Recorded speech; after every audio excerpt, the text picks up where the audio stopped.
explorar el bosque conmigo? Vamos a descubrir qué animales viven aquí.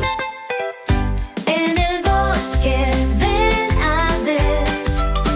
Muchos amigos puedes conocer. Saltan, corren, juegan ya.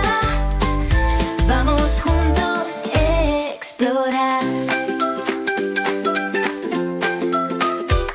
Ahora vamos a aprender un poco.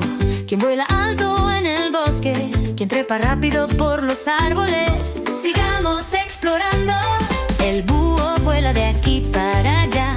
Mira el bosque desde su hogar. De noche observa con gran atención, con sus ojitos llenos de emoción. La ardilla trepa sin descansar. Busca su comida y va a guardar. Salta entre ramas con gran destreza, siempre ligera y con gran viveza. En el bosque, ven a ver. Muchos amigos puedes conocer. Saltan, corren, juegan ya. Vamos juntos a explorar. ¿Y ahora? ¿Quién corre muy veloz?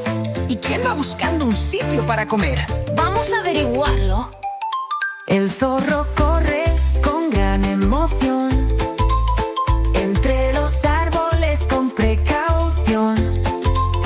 Con su nariz olfatea el suelo, sigiloso y siempre ligero.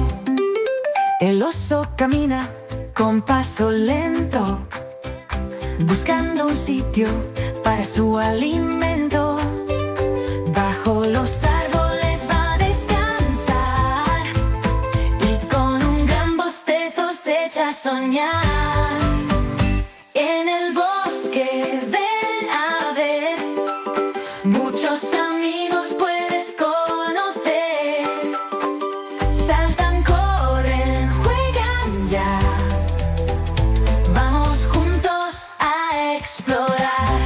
¿Te ha gustado esta canción? No te vayas, hay muchas más para ti. Aquí, encanta y aprende juntos. Nos vemos en el próximo video.